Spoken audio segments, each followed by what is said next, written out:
महाराजा सुहेलदेव जिन्होंने सैयद सलार मसूद गाजी को हराया था, इतिहास में उनका उतना स्थान क्यों नहीं बन पाया जितना महाराणा प्रताप का बन गया? देखिए, मैं तो दावे के साथ कह सकता हूँ राजनाथ सिंह भी हमारे ही कुल के, जो वर्तमान में रक्षा मंत्री हैं, वो भी राजभर हैं। वो राजभर हैं। वो अपने आप को कह चुके हैं भी, जो भी महाराजा सुहेलदेव राजभर का नाम ले रहा, वो इसलिए ले रहा है कि राजभर वोट उसको कैसे मिले। महाराणा प्रताप का इतिहास में स्थान ज्यादा ऊंचा होना चाहिए कि महाराजा सुहेलदेव राजभर का इतिहास?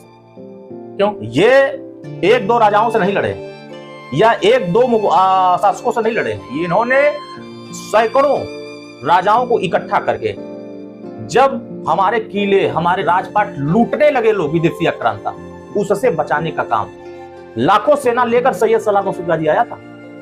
अब कुछ चमन पगले ऐसे हैं इस धरती पर जो भारतीय जनता पार्टी में राजनीति करते हैं। अभी हाल फिलहाल महाराणा प्रताप की जयंती मनाई गई है, बात करने के लिए हमारे साथ अरुण राजभर हैं। अरुण जी, महाराणा प्रताप निश्चित ही बहुत बहादुरी से लड़े थे अकबर की सेना के खिलाफ, लेकिन वो हार गए थे और उनको इतिहास में बहुत बड़ा वीर, महावीर, प्रतापी बताया जाता है। लेकिन महाराजा सुहेलदेव जिन्होंने सैयद सलार मसूद गाजी को हराया था, इतिहास में उनका उतना स्थान क्यों नहीं बन पाया जितना महाराणा प्रताप का बन गया?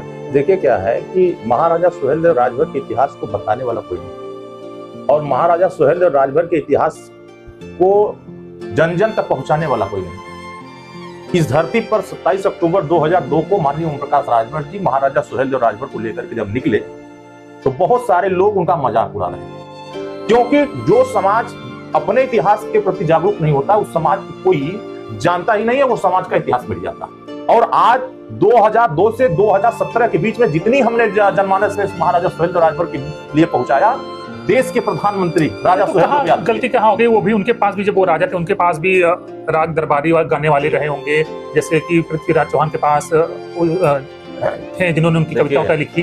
तो ये क्या? आप देखिए, चाहे पृथ्वीराज चौहान हो, जिनको क्षत्रिय राजाओं के रूप में संज्ञा दिया गया, महाराणा प्रताप को, उनको क्षत्रिय राजाओं को, जिन राजाओं ने समाज के बीच में जिनके वर्गों ने पहुंचाने का प्रयास किया, मैं तो दावे के साथ कह सकता हूं राजनाथ सिंह भी हमारे ही कुल के, जो वर्तमान में रक्षा मंत्री हैं, वो राजभर हैं। वो अपने आप को कह चुके हैं, चंदौली जिले के रहने वाले हैं। जब ये भारतीय जनता पार्टी में स्टेट की राजनीति करते थे, तो वो खुद कहते थे कि मैं ही महाराजा सुहेलदेव का वंशज हूं, मैं भी उसी कुल से आता हूं। ये इतिहास के पन्नों में उन्होंने खुद ही कक्षा 4 में दर्ज कराया। आप पढ़िए, पढ़ाया जाता है आज भी। लेकिन अब तो उनको ठाकुर नेता सब लोग मान गए, बताने वाले नहीं बता पाए। वो बेचारे अकेले क्या करें, उनके लोग उनको ठाकुर मान लिए, हमारे लोग उनको राजभर मानने को तैयार नहीं। तो जो चीजों का प्रचार प्रसार ज्यादा होता है, लोग उसी स्वीकार कर लेते हैं। जैसे तो ऐसा तो नहीं हुआ कि उनको लगे कि राजभर बन के हो सकता है ज्यादा पॉलिटिकल रूप से हिट ना हो पाएंगे। हिट ना होना, हिट होने के बाद अगर यही लड़ाई माननीय ओम प्रकाश राजभर जी जो आज खड़ा किए हैं, ये आज से 20 साल पहले खड़ा हुआ होता, तो तमाम क्षत्रिय नेता आज राजभर बनकर के राजनीति करते। यानी उनको लगा कि राजभर बन के सफलता नहीं मिलेगी राजनीति में, इसलिए वो क्षत्रिय बन गए हैं। वो कहते रहे, वो कहते रहे, बहुत सारे लोग मानने को तैयार नहीं थे, क्योंकि उस समय महाराजा सुहेलदेव राजभर को जानने वाले 1-2% थे हम लोग। और आज अनिल यादव खुद नहीं जानते थे महाराजा सुहेलदेव। सच बताइए, 2002 से पहले जानते थे आप? नहीं, जानते तो थे, लेकिन इतना इसमें कोई दो राय नहीं कि आपकी पार्टी का बहुत बड़ा हाथ है, उनको व्यापक रूप से पहचान दिलाने में। आज भी जो भी महाराजा सुहेलदेव राजभर का नाम ले रहा, वो इसलिए ले रहा है कि राजभर वोट उसको कैसे मिले। अभी बहुत सारे भारतीय जनता पार्टी के नेता, बसपा, सपा, कांग्रेस के नेता सुहेलदेव रट रहे हैं। क्यों रट रहे हैं? आज से 10 साल 15 साल पहले उनकी जुबान पर क्यों नहीं आया? अगर ये आया होता तो आज उत्तर प्रदेश की सरकार राजभर के हाथ में होती। 20 साल पहले जो बसपा की सरकार बनाते थे, सपा की सरकार बनाते थे, ये सब सुहेलदेव भारतीय समाज पार्टी सरकार, इसीलिए सरकार बनना बंद। और सवाल फिर मेरा वही, महाराणा प्रताप का इतिहास में स्थान ज्यादा ऊंचा होना चाहिए कि महाराजा सुहेलदेव राजभर का इतिहास? क्यों? ये एक दो राजाओं से नहीं लड़े या एक दो शासकों से नहीं लड़े, इन्होंने सैकड़ों राजाओं को इकट्ठा करके, जब हमारे किले, हमारे राजपाट लूटने लगे लोग विदेशी आक्रांता, उससे बचाने का काम, लाखों सेना लेकर सैयद सलार मसूद गाजी आया था।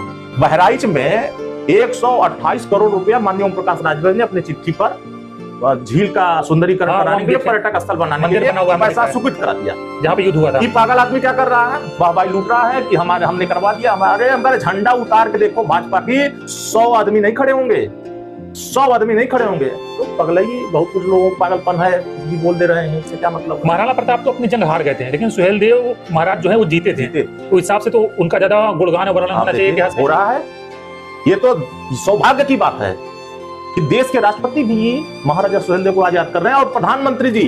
बात लड़ाई हुई बहराइच की, बात हो रही है अलीगढ़ में, बात कहां हो रही है, मेरठ में, मथुरा में, कहां बात हो रही है, बनारस में। क्यों? प्रधानमंत्री जी क्या कहे, जब तक महाराजा सुहेलदेव राजभर के सपनों का भारत नहीं होगा तब तक भारत तरक्की के रास्ते। क्यों कहे? इससे पहले क्यों नहीं कहते?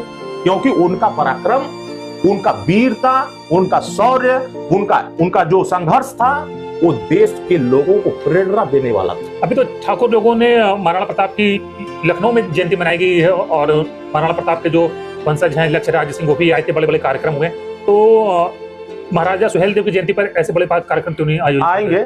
जब माननीय ओम प्रकाश राजभर जी मुख्यमंत्री बनेंगे, उत्तर प्रदेश में सभी लोग आएंगे, महाराजा सुहेलदेव का बड़ा बड़ा रैली करेंगे, बड़ा बड़ा प्रोग्राम करेंगे, और उस समय महाराजा सुहेलदेव राजभर सबको याद आएगा। अभी नहीं, थोड़ा थोड़ा अभी तो आ रहा है। अभी अच्छे अच्छे लोग, विदेशी जो राष्ट्राध्यक्ष हैं वो आएंगे महाराजा सुहेलदेव राजभर को याद करने के लिए। वो दिन आएगा जब इस देश के लोग महाराजा सुहेलदेव को वास्तव में वीरता को नमन करेंगे। महाराजा सुहेलदेव महाराणा प्रताप के मुकाबले कहीं ज्यादा वीर थे, क्योंकि युद्ध में उन्हें पराजय नहीं हासिल करनी पड़ी, बल्कि सैयद सलार मसूद को उन्होंने रण क्षेत्र में मार गिराया। लेकिन बाद में इतिहासकारों ने बेईमानी करी, चीटिंग करी, और जो जगह इतिहास में उन्हें मिलनी चाहिए थी वो उन्हें ना देकर महाराणा प्रताप को दी गई। धन्यवाद।